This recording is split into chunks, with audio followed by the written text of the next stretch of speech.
Joining us today is Giovanni Romeo Roselli. Most of you know him from his stint in WWE. He is an all-around modern day. What do we call that, Steve? He is a modern day. I mean, he does it all. He's an actor, a wrestler, an athlete. I mean, he's pretty much in everything. Yeah, absolutely. So it's our pleasure to have you on the show today. So we're gonna get right into this. So, like I just said, most of you probably know Giovanni from wrestling. What you may not know is that he's a pretty accomplished actor. So, for those of you that are just joining us, can you give us a kind of a brief? How did you cross over into acting? Well, I believe the phrase you're looking for is "I'm a true Renaissance man." Renaissance man. See, add that to the list too. Yes, so I believe that's what you were looking for. Being in New York and being very close to New York City, I just had the opportunity to, meet quite a few agents and casting directors, and I just kind of starting to build my resume, kind of like just like an independent wrestler would work his way up the ranks. I started going to acting school. I did, student films, and I did, short films for no pay, and, kind of built up my experience and my resume in front of the camera and behind the camera. And, every once in a while you catch a good break or two. You keep networking with people.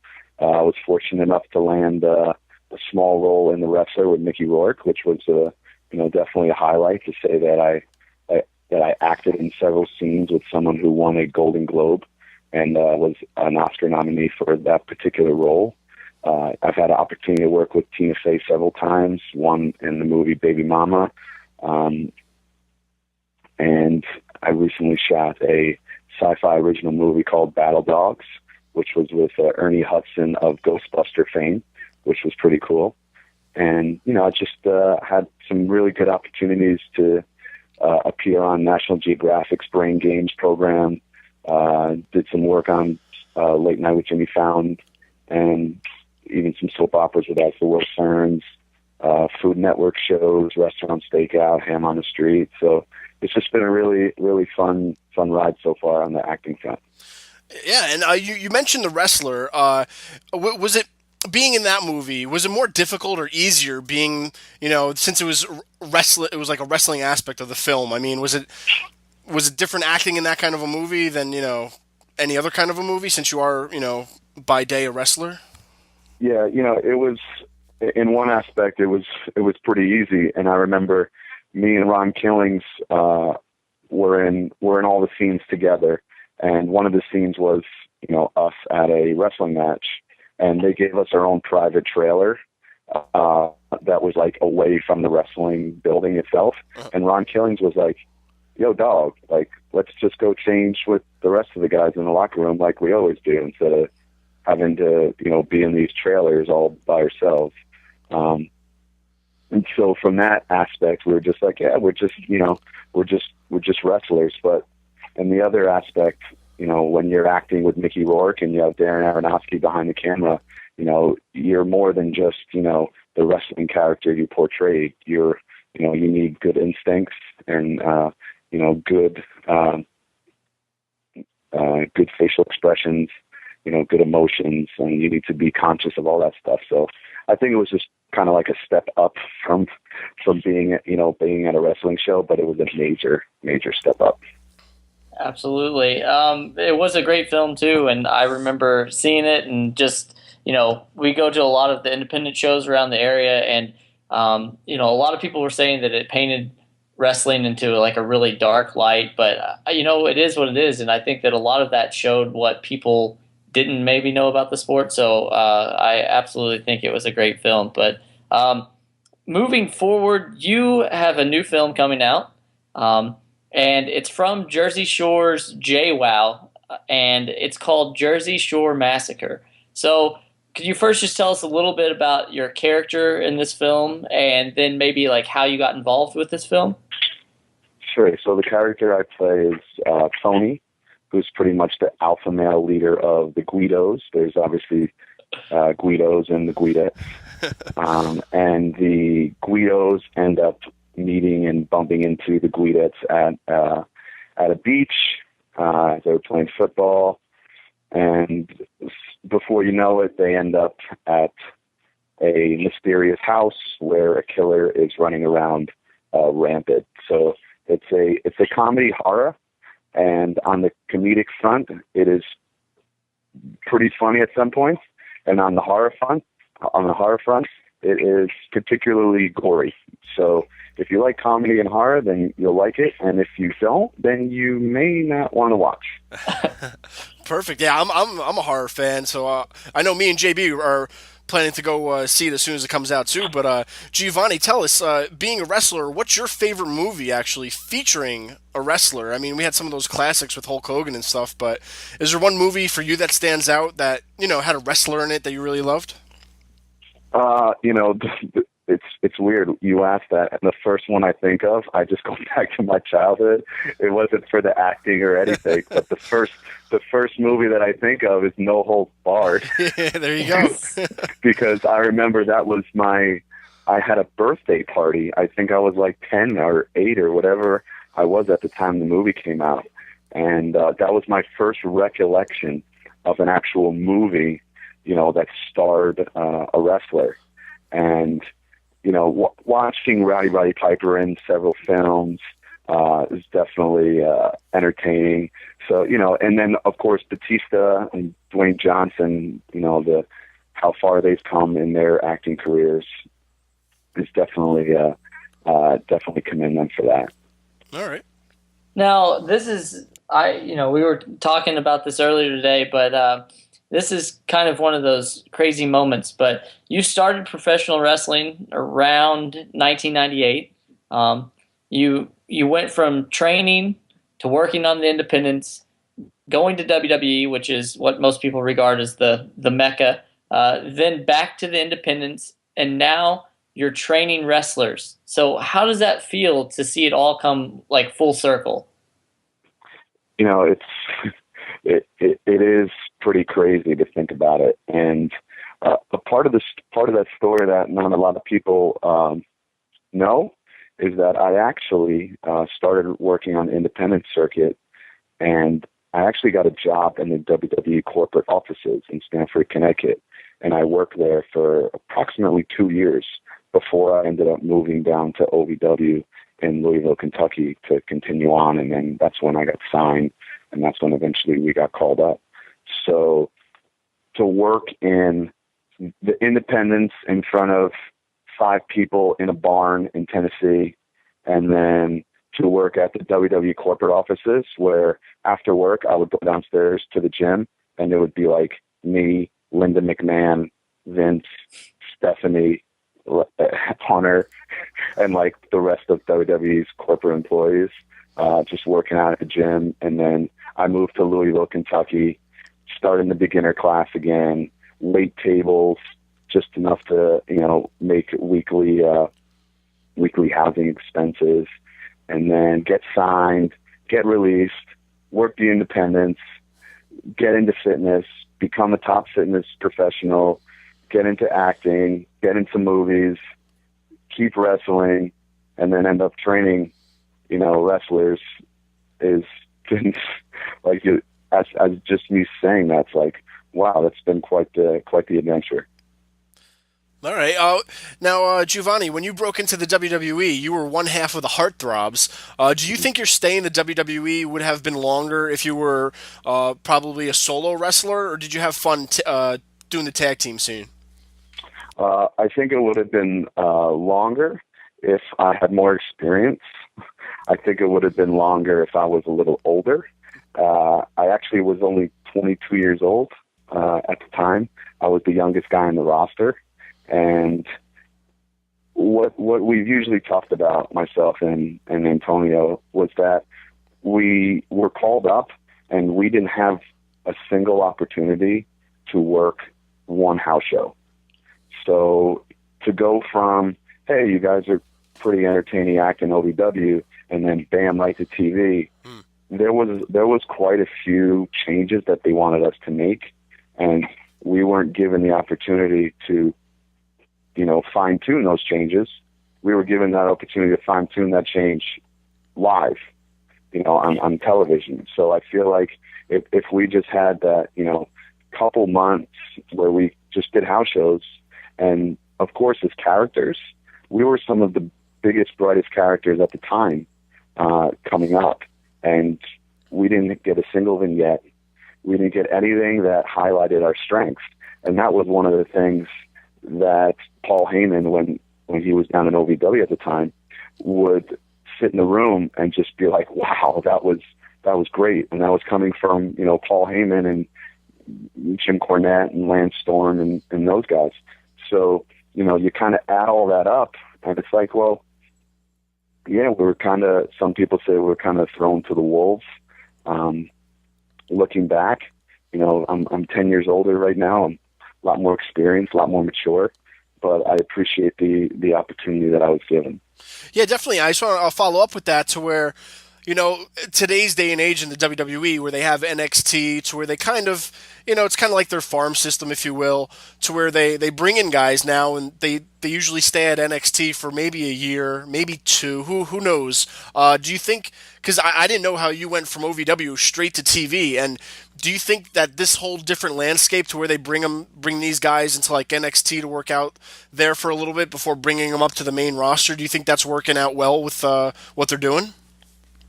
I'm not completely sure, only because I don't know how the new talent is getting over. Mm-hmm. If they are getting over, I will say this though. Ironically enough, after we got released, every single tag team started getting vignettes after us. The Highlanders got about, I want to say, 4 to 6 weeks of vignettes before they even touched a wrestling ring on live TV.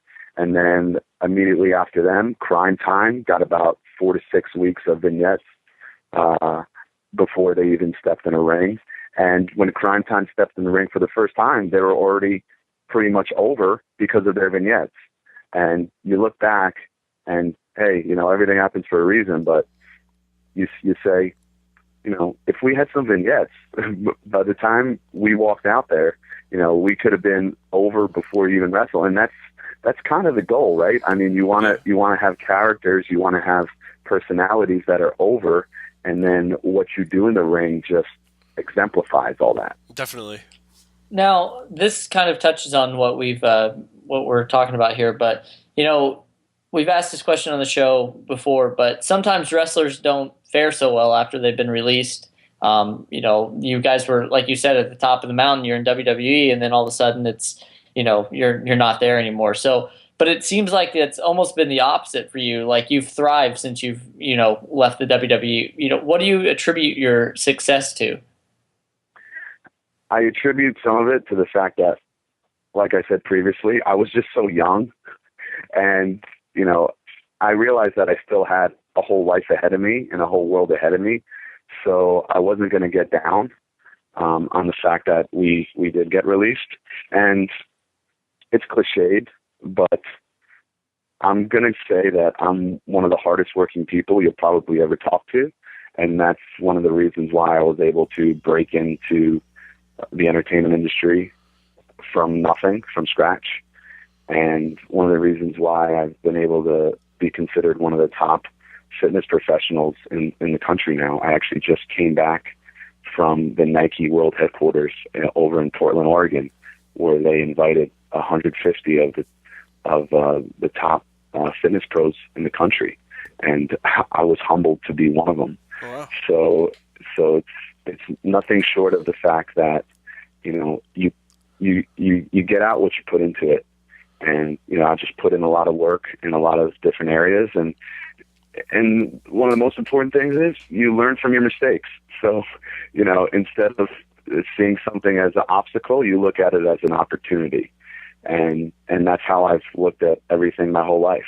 So the fact that I'm thriving is just a testament to the fact that I just have a very positive outlook on things.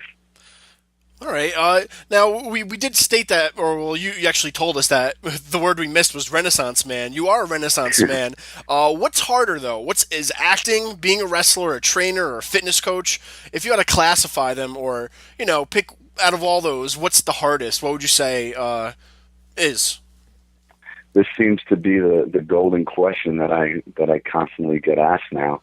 So I'll give you the answer that I give everyone else.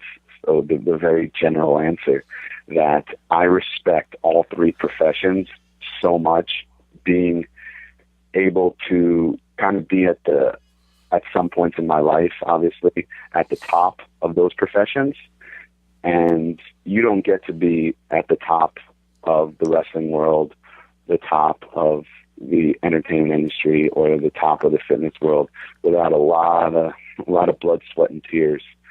So I can't really number them Sure. as far as difficulty. But I will say, though, that every single person that I've had the pleasure of either being mentored by, or that I've had opportunity to wrestle with or act with or train with, is I have so much respect for the amount of time and the amount of effort that they put into their profession, and that's why they were able to succeed. So everything has its, every single one of those has its own, obstacles. So, with acting in front of the camera, you want to look like you're not acting. You want it to look as natural as possible, and that's very challenging, more challenging than people realize. And with the wrestling, you need to be all-encompassing entertainment machine. You need to be athletic. You need to be a stuntman. You need to be emotional. You need to know how to act. You need to have good facial expressions, and so on and so forth. And then with fitness professionals, you have people, coming up to you, looking to literally change their lives. And that's a major, major responsibility that you have on your shoulders. And it's not just, hey, I'm going to give you a few exercises and hope that changes things. I consider myself more of a coach than a trainer.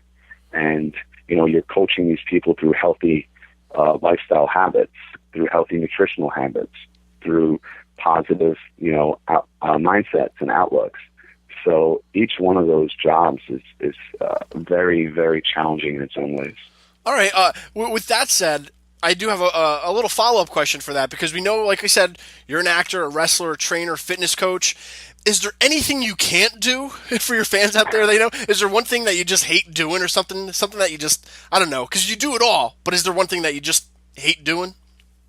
Off the top of my head, I can't think of anything that I don't like to do outside of maybe doing dishes or laundry. There you go. All right. I'm pretty sure And you could ask my wife about that. Right. I'm pretty sure we can all pretty much agree on that, except that I can't do any of the things that you said that you can do. So I'm really bad, actually. Looking back on your wrestling career, and I was fortunate enough to be at an event that you were just at, where you got to come out with staff sergeant, and you seem to really enjoy that. Is there anything that you can pinpoint from your wrestling career so far that you think's your crowning achievement? I would say one thing that certainly sticks out was when I won the New Wrestling Evolution world title in Italy. And that was just from the point of being an Italian American, winning a world championship in Italy was, in front of a packed house. I want to say, I think there was 8,000 to 10,000 people in the arena. Main event. It was the last show of the tour. My father was pretty much calling me every day. My father was born in Italy, calling me every day from back home in New York, asking me how things were going, and to just hold the Italian flag over my head, in addition to the world championship, was, a feeling that I'll never forget. So that's definitely up there. And of course, all release aside, I guess, so to speak, from WWE, all hard feelings aside, I got to debut in Madison Square Garden, Wow. and that's something, and I get to perform in Madison Square Garden, and that's something that very few individuals in this world and very few entertainers in this world can say they've done. so being able to, wrestle in Madison Square Garden, and I knew it was full circle, as right before that, Hulk Hogan was in the building, and he came up to me and he introduced himself. Wow. Wow. And the first ever wrestling show that I ever went to was in 1988, and he was main eventing against Big Boss Man in a steel cage. And I thought about that, and then he shakes my hand and introduces himself. Hi, I'm Terry. And I'm like, wow. I was like, I'm like 7, 8 years old, screaming my head off in my Hulk Rules shirt, and then all these years later, me and you are on the same show together in Madison Square Garden. So between that and the Italian Championship, those are two definite highlights for me. And as you saw a couple weeks ago with the Staff Sergeant, it's just a lot of fun for me now, and I try to really appreciate every single moment I have in the ring, and just if I have fun, then odds are the people are going to have fun too. And if they see me having fun, then they'll realize that this is a cool show. So that's all I'm looking to do. All right, and we're going to talk a little bit about Jersey Shore Massacre in a minute, but being an actor, is there an actor and actress you would really want to work with in the future? Anybody that's just you're a big fan of? Jason Statham. I really like his work. I really appreciate how he's built his career, and I guess I would need to say that it would be cool to work with Dwayne Johnson, and The Rock. But I obviously am better suited towards the action type roles, and that's something that I'm interested in doing more of. And I got an opportunity to do several stunt scenes for several shows in the past, and they even wrote in a scene for me in Jersey Shore Massacre to do a couple stunts. So, obviously the action and the stunt work is something that I love to continue doing more of, and just work with a lot of the top action stars and their stunt coordinators. All right, so now that we've, the cat's out of the bag about Jersey Shore Massacre, can you give us any info on when and where your fans can see this movie? So we're having the big world premiere in New York City on Tuesday, August 19th. That will be at the AMC Lincoln Square Theater in New York City. And Jenny J. Wow Farley will be there to introduce the movie. We'll have a nice big red carpet. We'll have a lot of cool celebrities and surprises, some mob wives, some real housewives of such and such, and some other surprise guests as well. And then it will be in theaters on August 22nd in Queens, New York, and Hollywood, California. And it's going to start in theaters at those two locations. And then it will be, I believe, on DVD and Blu-ray, iTunes, video on demand on Tuesday, August 26th. So for those of you who just want to catch it on DVD and Blu-ray and iTunes, you'll be able to do that on Tuesday, August 26th. For those of you who are in the New York metro area, feel free to come to the premiere as long as there's tickets still available, which I believe they are, on Tuesday, August 19th. And for those of you who would like to see it in theater outside of the premiere, you can catch it beginning August 22nd in Queens, New York, and for those on the West Coast, in Hollywood, California. All right, that's great. I think we pretty much talked about everything, Jonathan, today. Is there anywhere, Giovanni, where your fans can find out about your latest happenings, like Facebook, Twitter? You can tell your fans where to find you. Sure. So all my information's up on my website, which is just GiovanniRoselli.com.